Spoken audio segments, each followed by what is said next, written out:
I'm Matt, a journalist working at a publishing company. I'm in my 16th year with the company, turning 38 this year. After graduating from college, I moved to the big city, chasing a dream in the publishing world. Since joining the company, I have devoted my entire life to my work, in order to obtain a life in the city that is the envy of everyone. But despite my savvy efforts, reality hit hard. I remained an average, stuck with dull editing and proofreading tasks. Life at work and at home lacked fulfillment, and I grew increasingly fed up with it every day. Matt, yes. One lunchtime, I got called in by my boss. It seems the sales of our travel magazine are dipping. The usual features won't keep the readers around. Spice up the content of the articles a bit, will you? Yes, sorry about that. Our company is a general publisher, dealing with a wide variety of magazines. I handle a travel magazine that covers tourist spots in each state, but this type of content often overlaps with what other companies publish, which is a drawback as it tends to become stale. Have you been delegating the on-site research to your juniors lately? Yes. I mainly check and proofread the draft articles for the magazine. When I was new to the company, I used to visit the sites myself and travel around the country to do interviews, but by this age I had more junior staff and no longer had to take on the tedious task of interviewing people. In truth, visiting tourist spots in various places would yield the same results no matter who went. I did not want to do labor-intensive work. Isn't the reason you can't write engaging articles because you've been relying too much on your juniors for the research? My boss had seen right through my slacking off, and I ended up getting lectured about my work attitude. Indeed, the magazine's sales have been notably declining, often becoming a point of discussion in company meetings. If next month's sales don't improve, I'm considering transferring you to the General Affairs Department. What? No. The General Affairs Department was known in our publishing department as a catch-all for odd jobs and errands. There is a lot of work involved, and overtime is commonplace. It was obvious that it was a lot of troublesome work. If you don't like the sound of that, how about you do the on-site research yourself for a change? Me? Yes. Instead of leaving it all to the juniors, why don't you cover tourist spots that you'd personally recommend to our readers? Okay, I'll do it. When the boss orders, a regular employee like me has no right to refuse. The research for next month's article was already done, so any new article I write would only be published the month after next. Little did I know that the quality of the article would determine my fate. That evening, I returned to my one-bedroom apartment and collected the mail that had piled up in my mailbox. There were ads for real estate, newspaper subscriptions, and flyers for the local supermarket's flash sale. As I skimmed through them, I found a postcard tucked among the ads. What's this? On the back, it read, "Notice of Riversdale High School class reunion," with the date, time, and venue, along with a section to confirm attendance and the organizer's contact details. A high school reunion. I can't believe I'm getting an invite after all this time. It's been 16 years since I left for the city. I come from the middle of nowhere. From a village on a remote island, no less. Just getting to the mainland takes a 2-hour ferry ride. Life on that tiny, cramped island was peaceful in a way, but without any thrills. It felt unsatisfying. That's why I hated the countryside and quickly left for the city, where I was going to have a rich life that would be the envy of the country people on the island. Back home, the usual paths were either moving to the city or staying on the island to work. Mostly, those were the only options. Many of my classmates did not leave their familiar rural villages. Some took over family businesses that had been running for generations, while others got married following village customs. In a way, it was a carefree country life, but as a young man I had ambitions. Going against my parents' and relatives' wishes, I left the island alone. Since then, I've felt somewhat reluctant to return, and it's been a long time since I've been back home. I wonder how everyone's doing. Looking at the postcards, I went back to my memories of 20 years ago for the first time in a long time. Among those hazy recollections, there's a page of my youth still sparkling brightly. Next to my family home was a cozy little inn called Halls, and the daughter there, Natalie, was both a childhood friend and classmate of mine. We were close enough to commute to school together whenever we could, and I always harbored a tender affection for her, but never mustered the courage to confess before graduation. After moving to the city, I found out through a call from a close friend that she had secretly liked me back. I regretted not knowing her feelings earlier. I was worried about my parents, but for some reason I was so concerned about Natalie and her family's guest house that I couldn't stand still, so I took a pen out of my commuter bag and circled the attendance column on the postcard. A month later, I was on the ferry back to the island, using an assigned reporting day from work. Although the main reason was to attend a reunion rather than for the assignment, I still took out my reporter's notebook to jot down details of the transportation, cost, and travel time from the city center to the island. Never thought my first assignment in a while would be my own hometown. It was the island where I lived for 20 years, but to me, it was a place without interest, and I struggled with the idea of featuring it in a magazine article. The reunion was being held at the inn next to my family home, Halls. That's precisely why I decided to attend the reunion while visiting home. There's no use reminiscing about my youth or meeting my first love now, but as the reunion approached, I couldn't help but feel a surge of excitement as I remembered those days. Walking from the harbor to the bus stop and boarding the hourly bus, my destination was just around the corner. Nothing's changed at all. In the city, the scenery changes within a year. It's common for buildings to be renovated to keep up with the latest trends. But this island is different. It's timeless no matter when you visit. The rural landscape, surrounded by nature, seems frozen in time. As the countryside scenery flowed past the bus window, I felt as though my own time was rewinding back to high school. While being rocked by the bus, I took out my notebook and began to scribble a brief introduction to the island. 15 minutes later, getting off the bus, I climbed the familiar uphill path I knew from my school days. Back then, I had the energy to sprint up such slopes, but now just a short walk made me sweat and my breath quicken. After that, I took a casual stroll around the village and made sure I arrived at Hall's place about 20 minutes before the reunion was set to start. Hall's, just like the surrounding scenery, hadn't changed a bit since back in the day, and even the statue that stood guard by the entrance like a gatekeeper for the past 20 years was still there. When it starts to get dim, the light of the lanterns hung at the front entrance would light up, and even that orange glow was just as I remembered. As I put my hand on the door, I could faintly hear laughter leaking from inside. It seemed some of the attendees had already started drinking. With a wry smile to myself, I figured it wasn't too surprising since most of my classmates had stayed on the island and probably couldn't wait to get started. "Welcome, could it be Natalie?" "Huh, that voice, Matt." When I opened the door and stepped into the entryway, there to greet me was Natalie, clad in the inn's uniform, with a bandana wrapped around her head. "You really came." "I said I would, didn't I? It's been a while. You look well." "Yeah, you too, Matt. I heard from the organizer, Jake, that you were coming, but I just couldn't believe it." Natalie, slightly blushing, scratched her cheek with her fingertip and smiled cheerfully. Her smile, with 2 dimples on his cheeks, is still the same.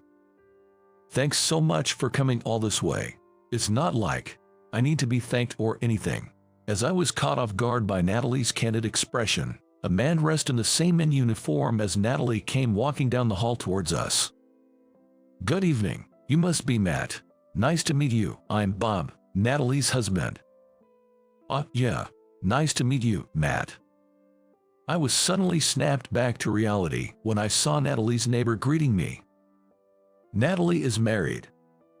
I'd heard through the grapevine that the eldest son of a farming family from the next village over had married with Natalie. I attended the reunion to see Natalie, but it was also to try and get past the regrets of an unrequited first love that I'd harbored since high school. Looks like everyone else is here except for you, Matt. It's a bit early, but shall we start the reunion? Natalie said with a smile, ushering me inside. I took off my shoes, stored them in the cubby, and followed her into the hall. Matt, you're late, man. Come on over here, quick. Jake, it's been a while, I said as I sat down next to Jake, who had signaled me over enthusiastically as soon as I entered the banquet hall. Jake was my closest friend since high school, and since moving to the city, the only people I'd kept in touch with were my parents and Jake. Are you doing well? You've really become a city slicker, huh? Wearing such an expensive-looking suit and all. Nah, it's nothing special. Jake had become a fisherman, taking over his family's business after graduating from high school. There were supposed to be 2 other people living in the city attending the reunion, but it seems they canceled last minute due to sudden engagements. I hear you've been slammed at work. Must be a hassle to head back to that tiny island. Moving to the big city has changed you, huh? Yeah, maybe. Sure, city life is flashy and fun, I'll give you that, but the island has its own charm. That's what I believe, anyway. As Jake chugged his beer and talked, I found myself at a loss for words. The other 2 felt much the same, I reckon. This time, it was just a chance to catch up with Natalie while I was home visiting. No denying it, going back to the rural island felt like a drag, that much was clear. Here you go, some more shrimp for you. Oh, I've been waiting for this. While Jake and I were deep in conversation, Natalie came over with a big smile, bringing some freshly prepared shrimp.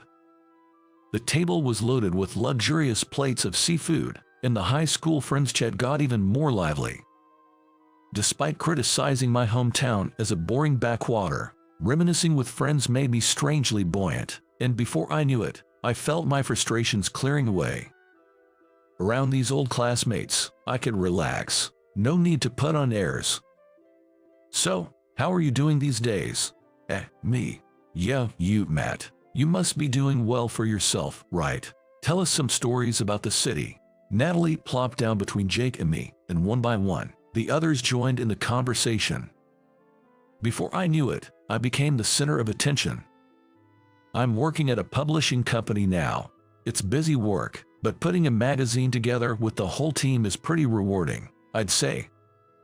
Wow, look at you. Publishing is something way out of reach for a farmer's second son like me. Hana, Matt, you've got a different vibe than the rest of us island bumpkins. I'll admit, before I left for the city, I wanted to prove something to my parents and my classmates back home. I'm not meant to be contained by this countryside, I thought, rebelling and moving to the city. But the reality is, I'm stuck at work, with no remarkable success stories or achievements to boast about.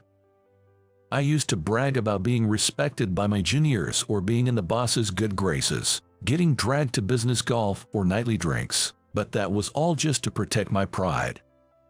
You're cool, Matt.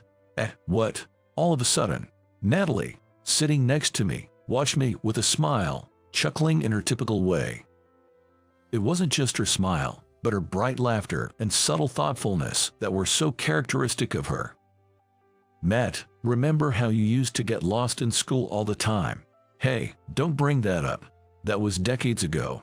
Haha, sorry, it's just nostalgic. Memories from 20 years ago flooded back, and I couldn't help my tearing up a little. After 2 hours, the reunion came to a close, and we headed to the after party at a bar.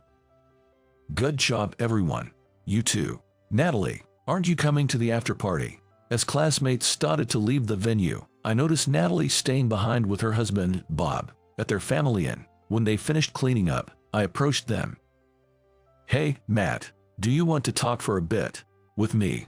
I was a bit shaken, not expecting Natalie to ask me out, but once today's reunion and interview is over, I would not be returning to the island for a while. This might be the last chance to talk with Natalie. We sat down on the back porch of the inn, quietly looking out at the garden. Natalie seemed uncharacteristically hesitant, her face downturned. Back in school, she was always the one to break the ice with Shyme. Tonight, it was my turn to lead the conversation with Natalie. "What's up? This isn't like you, Natalie." "Is that so? It's been 16 years since I last saw you. Maybe I'm just nervous." "Natalie, you were never the type to be intimidated by anyone. Talk like you used to, no holding back." "Yeah, you're right." Natalie lifted her face and turned to me before speaking. "Today, honestly, I was really happy. You came to the reunion. Come on, don't exaggerate." "No, I'm serious. Our family and might be closing down soon." "What?" It was a bolt from the blue. As I looked at Natalie with wide eyes, I could see her eyes were beginning to tear up. "The number of tourists has been declining over the years, and my parents are getting old. They're thinking of closing the inn. I love this job. I want to keep the inn going." "What will you do if the inn closes, Natalie?" "I guess I'll live with my husband's family. I'll probably help out with the farm work." "I see." Watching Natalie clench her hands on her knees in frustration, I could feel just how much she loved the inn. In that moment, a passionate fire ignited within me that had been smoldering in the depths of my heart. "Don't give up, Natalie. You want to keep working, right?" "Yeah, but if guests don't come, we can't keep running the inn." "Don't worry, I'll write an article about it." I had never really wanted to write an article on my own accord before. I'd just been going with the flow, covering whatever was popular or trending at the time, and visiting tourist spots out of calculation. But now it was different. I wanted to share the charm of my humble, packed small hometown charms only I knew about with someone else. "Heh, that makes me happy. You're still you, Matt. You've always helped me out, even if you grumble about it. That's because you helped me first, Natalie. I'm grateful for that." "Yeah, I'm glad you've been my childhood friend." It felt refreshing to be able to express feelings I couldn't before I left the island 16 years later. The next day, I asked my classmates and parents about the charms of the island and visited the natural wonders we were proud of. After returning to the city, I energetically started working on the production of a travel magazine. From selecting photographs to writing articles, for the first time in a long time, I did everything myself. There were days when it was physically difficult due to the constant overtime work, but several junior members of the team helped me with miscellaneous tasks and offered me food, which made me feel once again grateful for the team. "Matt, could you come to the conference room for a sec?" A week after publication, I was called by my boss again. This month's article was really good. The interviews felt authentic, and the features hook was excellent. "Really? It seems inquiries to the place have increased. Well done, Matt." "Thank you." Receiving words of praise for the first time in years, I hugged the travel magazine, my work of pride, to my chest. With the help of Natalie, Jake, my classmates, and my parents, I was able to write the article. I was able to savor the beauty of my hometown and the joy of my work anew. It was that rural island that changed me. And now, I want to visit Natalie's Inn again, not as a journalist, but as a dear friend.